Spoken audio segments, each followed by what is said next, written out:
All right. Good evening, everyone. Nice to see you all. Cool. So, day 3 of this 31-day challenge. After today, will be 1/10 of the way to accomplishing, this goal. So, again, kudos to you, all of you, for participating and joining so consistently. So, I wanted to open up with this idea of like the value of a teacher, and I think the the protocol in which a teacher should sort of move forward in any given lesson. And we can go back to the adage of teaching someone how to fish or giving them a fish, for one day. The role of the teacher is fundamentally to disappear. And I hope that by the end of this month, my presence, my guidance, all of that, by the end, I hope becomes unnecessary because you know how to do this on your own. And so, because every lesson is sort of extended over the course of 3 days, those 3 days will be, sort of micro representations of that role to disappear. Simply meaning that today I'm going to talk a little bit less than I did yesterday. So my impact will be diminished, and tomorrow when we get into stillness and posturing, I'm essentially going to say nothing at all and force you to rely upon yourself to make it through the wilderness of this technique or whatever technique we're exploring in that moment. And so the role of the teacher is to disappear, and in that the student has the opportunity to stand up. Great. So with that said, let's get into this idea of stillness and posturing, but discuss it under the context of the Buddha. And so if you haven't heard of the Buddha or really sort of like studied his story, the Buddha was a prince born under prophecy. And the prophecy was that he was going to either be a great ruler or a great spiritual leader.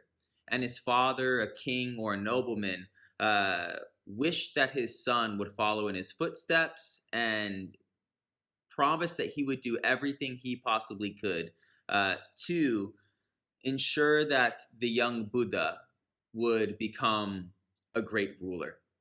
And so Buddha's father protected him against the realities of the world and showered him in indulgences and wealth and privilege and pleasure.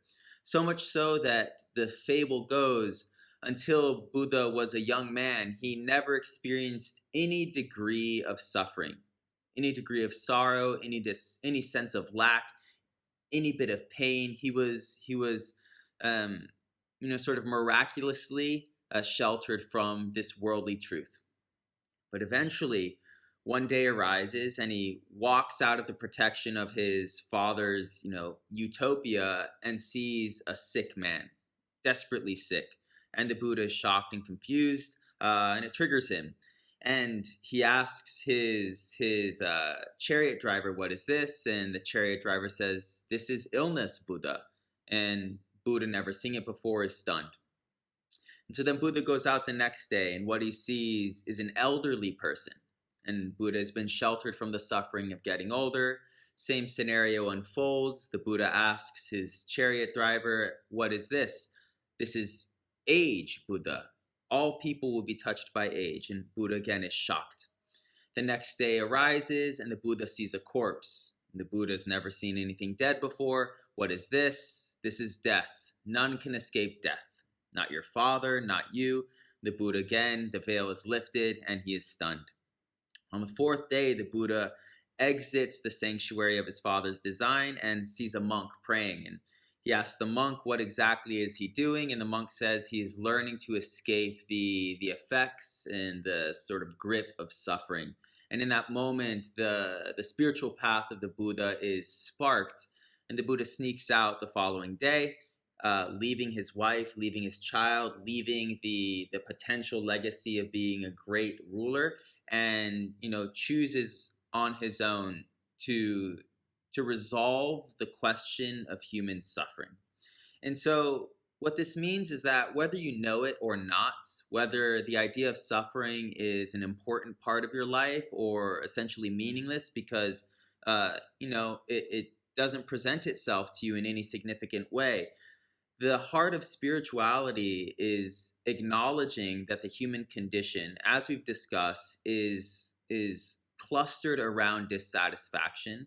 And once we appreciate that truth, which is the first noble truth of the Buddha, a spiritualist aims to unravel that seemingly inescapable dimension of our lives. And so the four noble truths of the Buddha are that we must admit there is suffering in our lives. Anything from dissatisfaction to grief. The Buddhists also include happiness and joy as suffering because happiness and joy inevitably end. And in that, the sweetness is sort of replaced with bitterness every single time. And so the Buddhists are rather fanatical with this idea of suffering being truth. The second noble truth is that there is a cause to suffering, and this is the Buddha's great discovery. And fundamentally, that cause is desire, and within that, rejection. We want what we want, and we reach for what we want, especially when we don't have it. And anything else that is outside of our preferences, we adamantly and actively reject. And so this tendency to push back the world and reach too intensely to other parts of the world creates imbalance in us and perpetuates our own suffering or stress. And so this is the second noble truth, the cause of suffering. The third noble truth is miraculous once you've acknowledged the first. Once you acknowledge that suffering seems to be inescapable, the third noble truth is that suffering can be dissolved. And then the fourth noble truth is the process in which someone dissolves the imminence of this suffering. And that process is, reduced to living well, being good, collecting wisdom over the course of your lives, and meditating, looking inside yourself, which I imagine we're all doing in one way or the other. So with that, this is sort of Buddhism in a nutshell. As we get into our practice today, as we commit to stillness and strong posture, I just want to come to two agreements with you all. And the first agreement is that stillness is an innocent action. It's not bad. It's not wrong. And if we can really commit to this idea that stillness is innocent, whether it's for 5 minutes or 30 minutes, the impact of a stressed out mind, the reality of the suffering that does arise, again, impatience, boredom, confusion, aggravation, anxiety, because you've admitted that stillness is in itself innocent, the proclivity to project suffering onto an innocent behavior, an innocent moment, will force you to acknowledge that even when things are okay, the tendency of the mind is to generate stress, or what the Buddhists and yogis call dukkha, suffering, or dark sort of energy. So that's the first agreement. The second agreement is that balance is good. Balance is necessary in all domains of life. And if we look at our lives, what we seem to do in all moments, unless we're sleeping, is reach for what we want, and we try to escape what we don't want. We're always in action to grasp or repel. And so the great balancing act compared to this tendency of grasping and repelling is inaction, non-doing, unbeing, which is embodied most literally through stillness and steady breath. So again, one last time, these are the two agreements. Stillness is innocent, and that balance is good. Cool. So let's get into this today. Comfortable seated position. I've gotten a couple questions about feet going numb. The solution to that is simple. Place more cushioning underneath your hips to elevate your hips. That'll put less pressure on your joints. And if that doesn't prove to be helpful, just take the time to sit in a chair or on a couch. And bypassing that physical stress is going to make your process and your practice so much easier and more enjoyable. But regardless, that's your choice.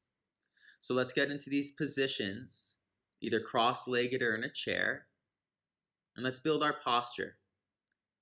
So as always, the techniques, the physical efforts, and the physical instructions are more meaningful and more significant than anything I have to say, any of the philosophies, any of the stories. Tilt your hips forward and feel as you adjust your hips, you pull them into an anterior tilt. the spine lengthens vertically. And so what you're discovering is that the posture, the shape of your torso, is determined by its foundation, which is your pelvis. And what that means is to maintain a tall spine, to sit well, has less to do with your back and more to do with your hips.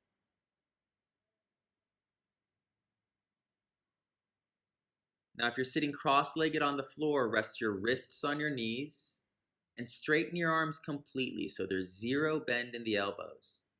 Spread your fingers wide and rotate your palms up into the sky. If you're seated in a chair or on the couch, rest your hands on your knees, but again, straighten your arms. And once the arms are straightened, flip your palms up to the sky and rest your knuckles or the back of your hand on your knees. Everyone spread your fingers wide. Now take a second to feel both of your hands, all 10 fingers. And a little nuance here. Before I instructed you to feel your hands and fingers, the hands and the fingers themselves were more numb, less real to you. But now after that instruction, now that you're focusing on them, you feel them more intensely, and in a sense, they are more real to you. And so what we pay attention to becomes our reality. Bring a random finger to each thumb. And so these are called mudras. Hand gestures that signify consciousness, signify intentionality. You're not just sitting, you're doing something here. Imagine you have a little grain of sand between your fingers and your thumbs.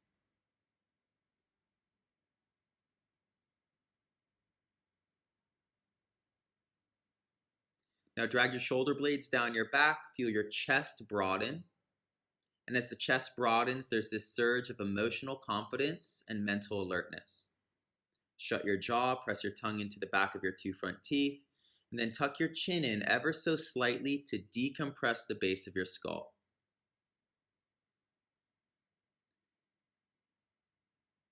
Let's make our way back down to our hips. One last time, tilt your hips slightly further forward. Again, from there, feel the torso lengthen.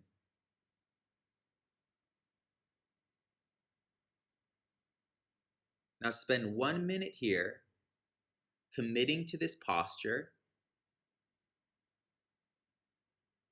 And if you feel compelled to, sit in a way that provokes even more strength, even more courage, even more confidence, whatever that is to you.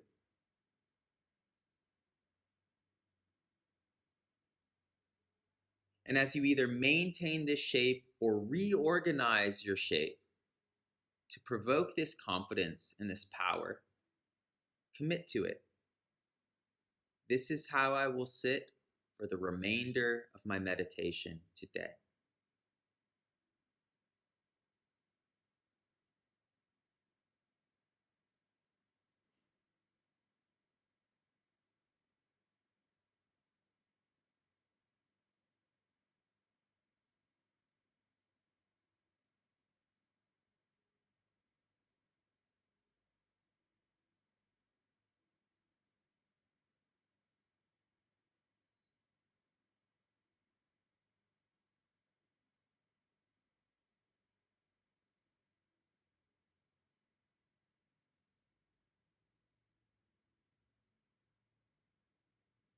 So notice that it feels good, even if it's subtle. It feels good. It's empowering to control yourself.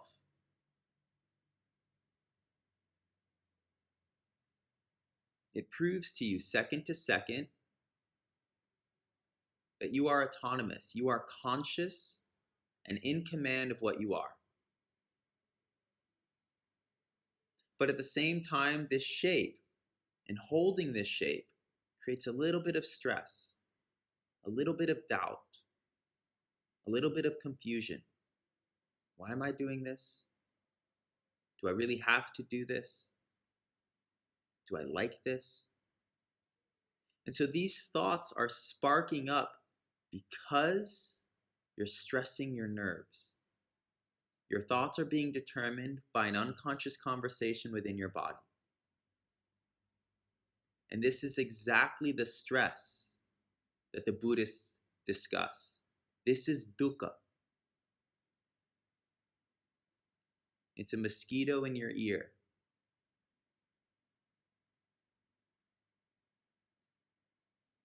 But if we spend a little time every day sitting in this sensation, adapting to it, recognizing it, and befriending it, in time we learn how to overcome it.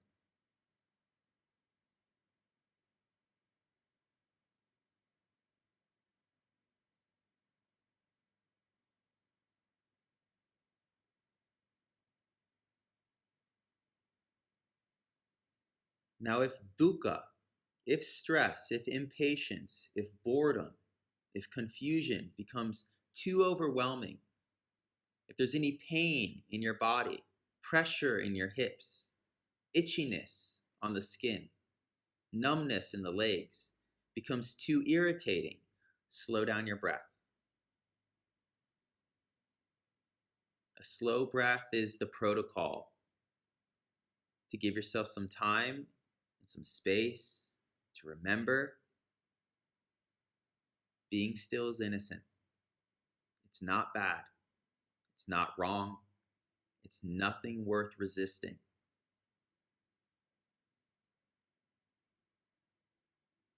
But despite that agreement, a part of you will try to resist it. And if you can acknowledge that part of you that tries to resist this innocent action, that might help you appreciate the Buddha's first noble truth. Even when I'm just sitting down, I create problems. Some part of me breaks the world into good and bad.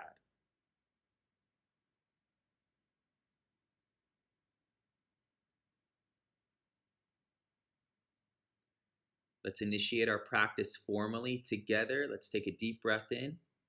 Breathe into your belly and then into your lungs. And a slow breath out. Awesome. 2 more times together. Deep breath into the belly and then the lungs. It feels good. And a slow breath out. Last time. Inhale, belly, then lungs. Slow breath out.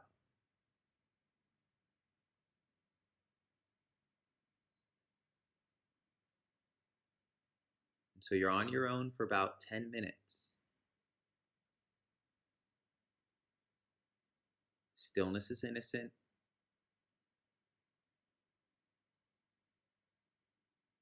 And meditation is a great balancing act.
Slow down the breath.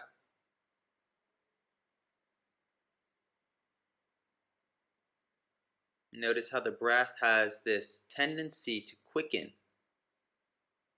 and speed up, especially when you stop paying attention to it.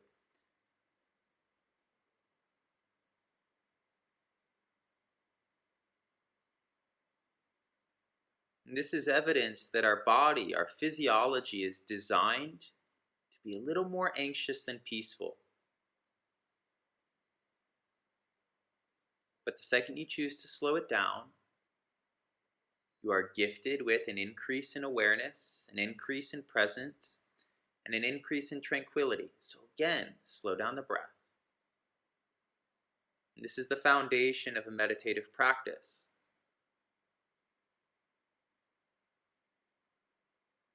When the breath is calm, the body is relaxed. And until that point, we can't really interact with the mind the way we need to.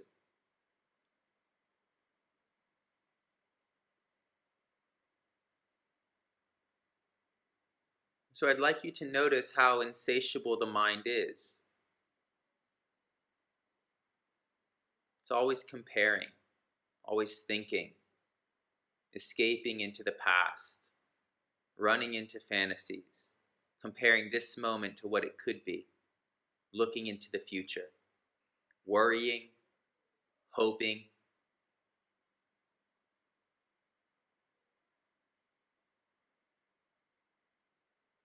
And through all of this mental activity, the moment itself slips away. We're in ceaseless action.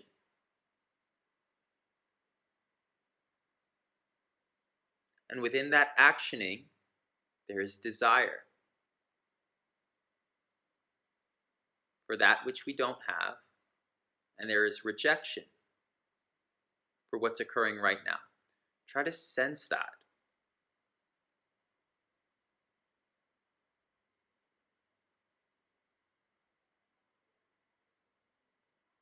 As subtle as it is,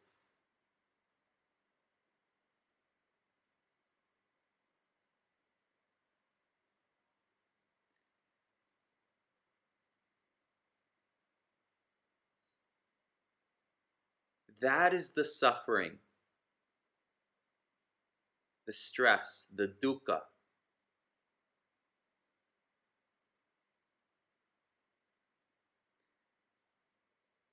And notice how that sort of thinking interferes with your ability to embrace just sitting down and being still fully. It keeps the potential of a perfect moment at bay.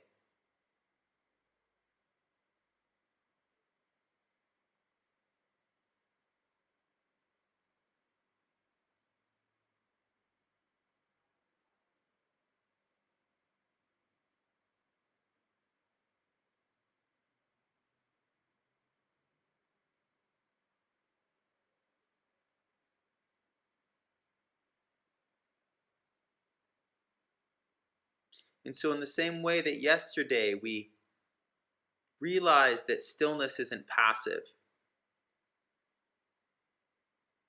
it's a physical expression of exceptional self-control. A second-to-second resurrecting of willpower.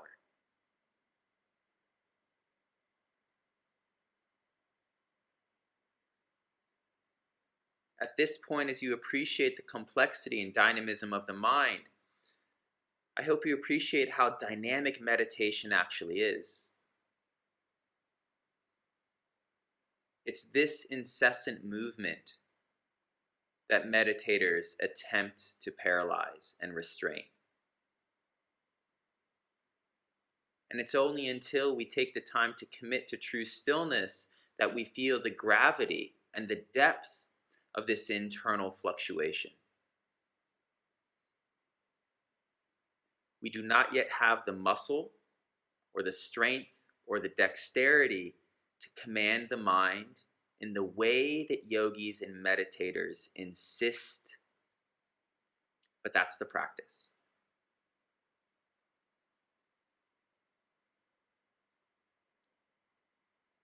So you have 3 more minutes here. Recognize that you're still holding stillness. You're still sitting well. And because you're controlling yourself, that's enriching. Slow down your breath to appreciate your power. And from time to time, think, stillness is innocent and balance is good. And through meditation, what you're balancing is the compulsion to act, to grasp, to reject.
Again, slow down the breath. Appreciate that you can.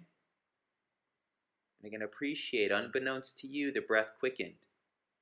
That's the proclivity of the physical body to become a little anxious.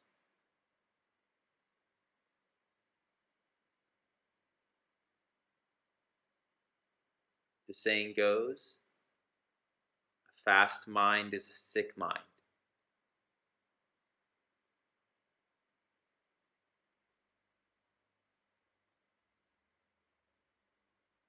And a fast body provokes a fast mind.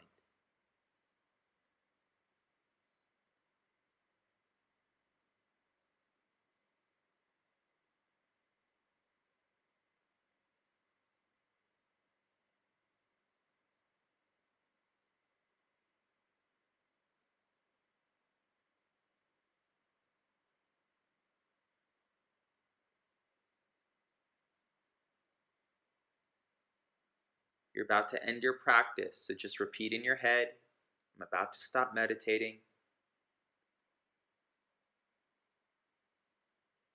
I'm about to release my self-control. I'm about to let go of Narod.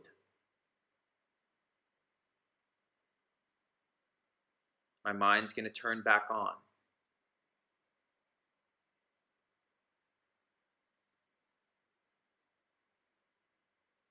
Let's take one more breath in. One more breath out.